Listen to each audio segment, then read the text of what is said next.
अस्सलाम वालेकुम।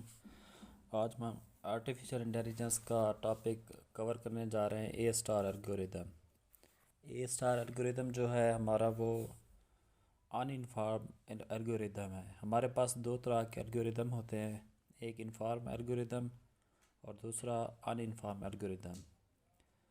अब ये ए स्टार एल्गोरिदम जो हमारा ए स्टार सर्च एल्गोरिदम है वो हमारा अनइन्फॉर्म है। मतलब ये कि अगर हम स्टार्ट स्टेट से जाते हैं गोल स्टेट तक हमने पहुंचना है, तो हमें पता नहीं है कि हमारी कॉस्ट कितना लगेगी, ऑप्टिमल पाथ कौन सा होगा। तो यहाँ पे हमने कॉस्ट को मद्देनज़र रखते हुए अपनी गोल स्टेट तक पहुँचना है। अब यहाँ पे छोटी सी एक एग्जांपल हमने बनाई हुई है। स्टार्ट स्टेट हमारी ए है, दो हमारे पास स्टेट होंगी, दो पाथ होंगे स्टार्ट से। तो अब हमने देखना है कि हमें शॉर्टेस्ट पाथ कौन सा पड़ेगा। तो हमारे हमने दो स्टेट दिए कि एस स्टार्ट स्टेट है हमारी, तो ए पाथ है, दूसरा जी है डायरेक्ट। अब हमें यहाँ से तो लग रहा है कि ये इसकी कॉस्ट 10 है, इनकी 1 1, यहाँ पे हमने कोई भी वैल्यू दी हुई है। तो ये हम अब फार्मूला के साथ प्रूव करेंगे कि हमारा ऑप्टिमल पाथ कौन सा है। तो इसका ए स्टार के अंदर जो हमारे पास फार्मूला यूज़ किया जाता है वो है F F N G F N plus H F N. अब इसमें जो जी एफ एन है वो स्टार्ट स्टेट से लेकर ए तक कितना पाथ है, ऑप्टिमल पाथ कितना है, उसकी हमने कॉस्ट लिखनी है।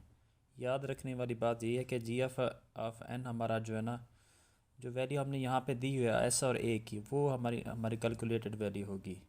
और जो हमारी एच एफ एन है वो हमारी जो एजम्पशन करते हैं ह्यूरिस्टिक हमने की हुई है, खुद से दी हुई है वैल्यू, वहाँ से देखने की हमारी एच एफ एन क्या है। अब हमारी एच एफ एन से मुराद के ए की वैल्यू क्या है, तो यहाँ पे हमने ए की वैल्यू 3 लिखी हुई है।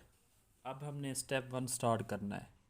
स्टेप 1 में हमने क्या करना है कि हमारे पास दो पाथ है, ऑलरेडी मैं आपको बता चुका हूँ कि एस टू ए जाएंगे, फिर सी, और सी से फिर आगे हमारे पास मज़ीद दो आते हैं डी और जी।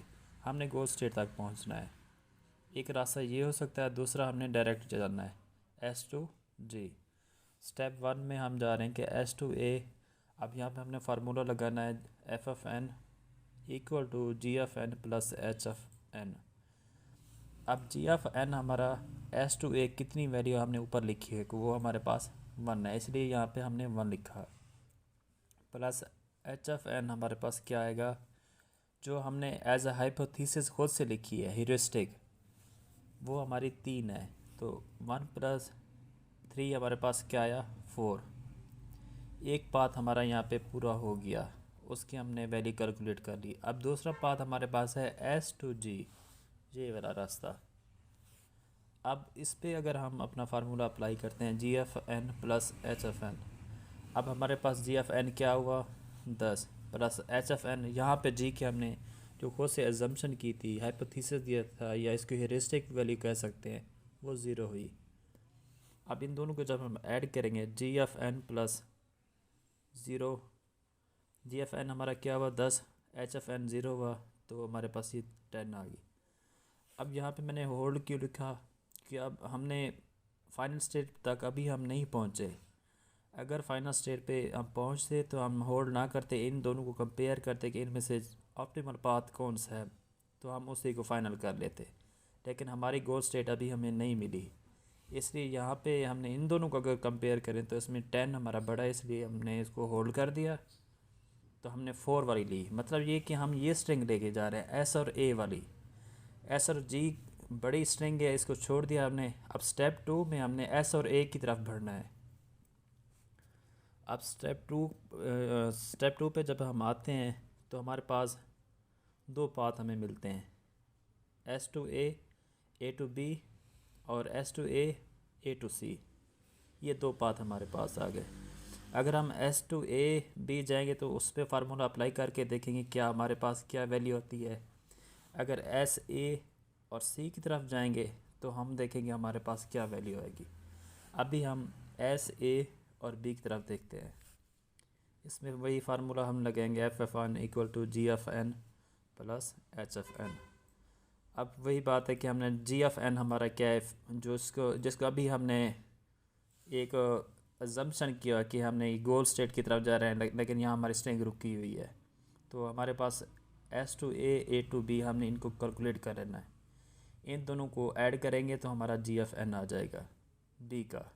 तो 1+2 हमारे पास 3 हुआ, तो इसलिए यहाँ पे जी ऑफ एन हमने 3 लिखा है, प्लस एच ऑफ एन।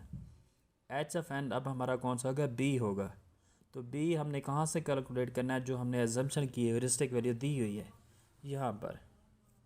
तो हमारे पास बी, हमारे पास 4 है इसकी वैल्यू, तो इधर हमने बी की वैल्यू 4 लिख दी। अब इन दोनों को हमने जब ऐड करना है, 3 + 4 = 7। अब अभी हमने इसको होल्ड कर देना है, क्योंकि अभी हमने दूसरा पाथ भी चेक करना है। अब दूसरे पाथ पे आते हैं, कौन सा, एस, ए और सी, ये हमारा पाथ है। तो यहाँ पे F F N, G F F N plus H F N, वही फार्मूला लगाएंगे। अब हमारे पास जी एफ एन क्या हुआ कि हमने सी तक कितनी वैल्यू है हमारे पास कैलकुलेट हुई है। तो एस टू ए हमारे पास 1 है, ए टू सी हमारे पास 1 है। 1 + 1 कितना हुआ, 2। तो इसलिए यहाँ पे 2 लिखा गया है। प्लस एच एफ एन, वही हमने जब ह्यूरिस्टिक वैल्यू ली थी शुरू में एक टेबल के अंदर, तो हमने देखना है कि यहाँ पे एच एफ एन हमारे पास क्या है, सी वैल्यू। एच एफ एन अब हमारी कौन सी होगी, सी। तो सी की वैल्यू यहाँ पे 2 लिखी हुई है। ये खुद से आप चेंज भी कर सकते हैं, अपनी मर्ज़ी से भी लिख सकते हो। तो यहाँ पे 2 है। इन दोनों को जब हम ऐड करेंगे, 2 + 2 = 4।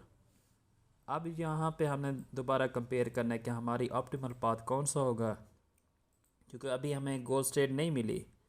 तो हमने बजाय के कोई बड़ा पाथ लेके जाए, हम छोटे पाथ की तरफ जाएंगे। यहाँ से हमें पता चल जाएगा इन दोनों स्ट्रिंग से इस स्टेप के अंदर के ऑप्टिमल कौन सा होगा। अब यहाँ पर 7 जो है हमारे पास वो बड़ा है, 4 छोटा है। मतलब ये अगर हम S to A to B जाएंगे तो हमारे पास स्ट्रिंग बड़ी होगी, हमारा टाइम भी लगेगा और हमारा ऑप्टिमल पाथ ये ना हुआ। अगर हम एस टू ए टू सी जाएंगे तो यहाँ पे वैल्यू 4 आई है, मतलब ये कि हमारा शॉर्टेस्ट पाथ ये हमें नज़र आ रहा है। इसलिए हमने S to A to B को होल्ड कर दिया, और हमने अब आगे जो स्टेप 3 लेना है, हमने एस टू ए टू सी जाना है। अब बी को ये वाला हमने पाथ होल्ड पे रख देना है, इसको छोड़ देना है। अब हम जाएंगे एस टू ए टू सी। अब जब हम ये पाथ यूज़ करेंगे तो फिर आगे हमें मज़ीद 2 इसके पाथ नज़र आएंगे, सी टू डी और सी टू जी। जी हमारा गोल स्टेट है। अभी अगर हम यहाँ पे ये पहले चेक करेंगे, S to A to C, C to D check करेंगे क्या ये ऑप्टिमल पाथ है, या S to A to C, C to G, या ये हमारे पास ऑप्टिमल पाथ है। दोनों को चेक करेंगे स्टेप 3 के अंदर। पहले हम जाएंगे S to A to C, C to D, ये वाला S to A to C, C to D.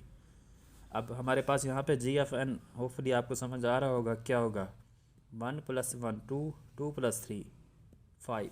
इसलिए यहाँ पे हमने F F N = G F N plus H F N. G F N हमारा क्या हुआ, 5। ये 1 + 1 2 + 3 हमारे पास 5 आ गया। फिर वही बात कि एच एफ एन क्या है, वो हमारा डी है। तो डी जो हमने ह्यूरिस्टिक वैल्यू दी हुई यहाँ पे 6 है, ये हमने 6 लिख दिया यहाँ पे। अब हम इन दोनों को जब जमा करेंगे, 5 + 6 = हमारे पास 11 होगा। एक पाथ हमने चेक कर लिया। अब दूसरा हमारे पास अभी पाथ हमारे पास अभी रहता है, वो हुआ हमारा एस टू ए, ये वाला S to A to C, C to G. अब हमने इनको कैलकुलेट करना है। सेम वही फार्मूला लगाएंगे, S to F F N = G F N plus H F N. यहाँ पे जी एफ एन हमने वही वैल्यू रखनी है, ये वाली 1 + 1 2, 2 + 4 6 आया हमारे पास। तो यहाँ पे इसलिए हमने यहाँ पे 6 लिखा, ये जी एफ एन है, जी की वैल्यू है। दूसरी एच एफ एन हमारी क्या हुई, जी कौन सी होगी हमारी वैल्यू, ये वाली जो ह्यूरिस्टिक वैल्यू हमने ली हुई है, वो हमने यहाँ पे 0 लिखी हुई है। तो यहाँ पे हमने 0 लिख दिया। 6 + 0 हमारे पास 6 हुआ। अब हमने क्या करना है कि स्टेप 4 की तरफ जाने से पहले इनको चेक करना है कि इनमें से ऑप्टिमल पाथ कौन सा है। अगर हम एस टू ए, ये देखें ऊपर ग्राफ की तरफ आते हैं, S to A to C to D जाएंगे तो हमारे पास आंसर आया था 11। दूसरा हमने पाथ लिया था S to A to C to G, हमारे पास आंसर आया 6। तो मतलब ये कि जो हमारा 11 अब हम इसको होल्ड पे रख देंगे। होल्ड पे क्यों रखा? क्योंकि ये ऑप्टिमल पाथ है नहीं, तो हमारे पास S to A to C to G हमारे पास ऑप्टिमल पाथ हुआ, तो यहाँ पे 6 आया। अब मैंने स्टेप 4 की तरफ नहीं गया कि टाइम कम्प्लेक्सिटी ना हो हमारे पास। यहाँ पे मुझे पता चल गया कि मेरा गोल अगर मैं लूँ तो ये 6 आता है। डी तक मैं आया हूँ तो मेरे पास इसकी वैल्यू 11 आई। जब मैं डी से दोबारा जी के आऊँगा तो मेरे पास 2 ऐड हो जाएगा, ये 13 आएगी।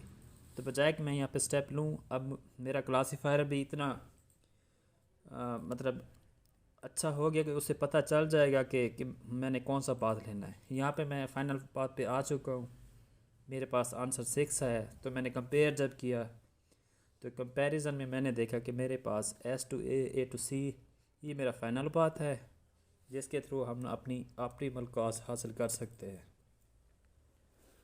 सो हमारा फाइनल पाथ कौन सा हुआ? S to A to C और सी टू जी, जिसकी हमारी cost value optimal cost value क्या आई? आंसर में 6 आई। तो ये हमारी uninform A star search algorithm था, जिसमें हमें इन्फॉर्म नहीं किया जाता। इन्फॉर्म जब नहीं किया गया तो हमें ह्यूरिस्टिक वैल्यू खुद से लेना पड़ी। तो इस तरह हम अपनी गोल स्टेट तक पहुंच सकते हैं। अल्लाह हाफिज़।